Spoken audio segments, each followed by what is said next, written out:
hearing from the other side. 7 News has been covering an ongoing debate between neighbors here in Buffalo and the state over the billion-dollar Kensington Expressway project.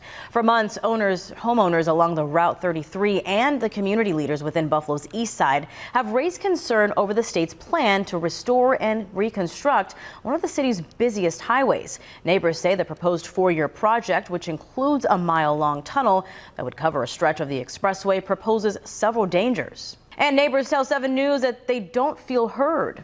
This is just the beginning. The people will not be silenced. The community's voice will be heard. But tonight we're hearing from the state on their side of this debate. The two sides had an opportunity to come together, and 7 News reporter Johnson Person heard from both. It leaves you kind of disgusted. You know, we're getting the short end of the stick again, and that's not fair.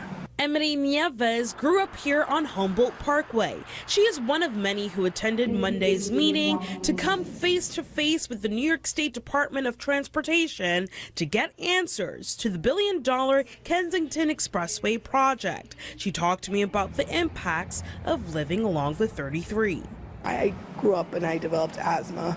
I'm on the spectrum for heart disease, and I'm a living example of what it is to grow up and live in front of the Kensington Expressway, and we need to eradicate it. We shouldn't have any more people growing into sickness as they age. As young people, I'm 32. Others say they want an environmental impact statement from the DOT.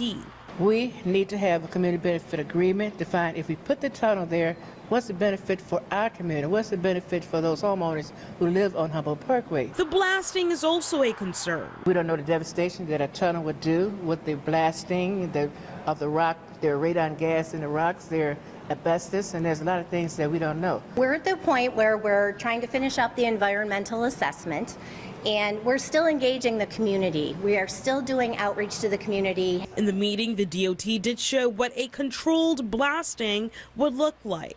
We're doing our due diligence, working with the DEC, working with Federal Highway Administration, following all the guidelines. And, you know, we are going to have strict rules during construction. There's going to be communication plans during construction. And those strict rules is having no blasting from 9 p.m. to 7 a.m. and suspending operations if air quality exceeds a certain level.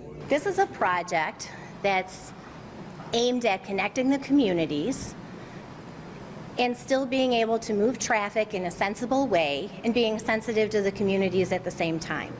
We do know that our governor is one of the individuals, her administration is behind this.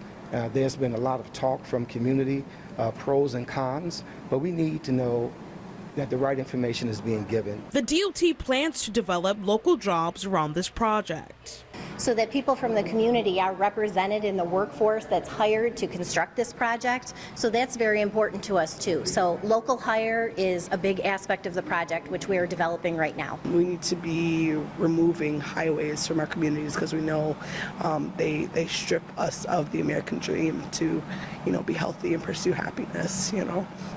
The New York State Department of Transportation says that at the end of 2024, that's when the shovel in the ground will begin, and the major construction is scheduled in spring of 2025. In Buffalo, Jocelyn Person, 7 News.